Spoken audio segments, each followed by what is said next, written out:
A human rights group says the photos posted on Facebook of a former Israeli officer posing beside bound and blindfolded Palestinian prisoners are the tip of the iceberg. The group, breaking the silence, even went as far as publishing photos of other soldiers in front of Palestinian prisoners. The Israeli army had been defending itself by saying it was a one-off and promised to investigate. Palestinian officials say this incident shows the true attitude of Israelis. Louis Frankenthaler from the Public Committee Against Torture in Israel says the Jewish state's army lacks discipline and psychological training.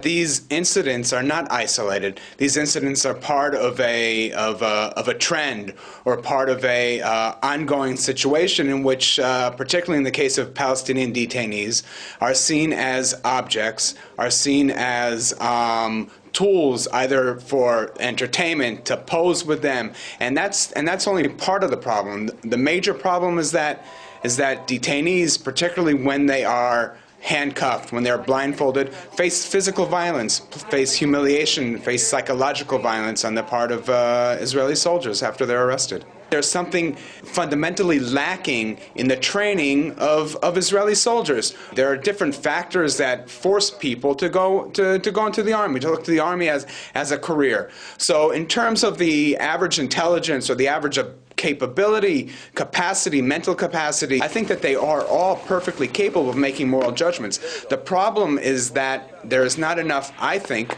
not enough human rights training in the army to explain and to make it clear what is allowed and what is not allowed. And then there's not enough accountability. Soldiers are not held accountable. The number of soldiers who are actually prosecuted for violence is so minuscule.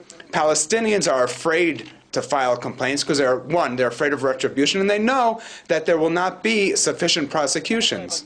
There's a systematic problem of impunity, whether it be interrogational torture, whether it be violence against detainees.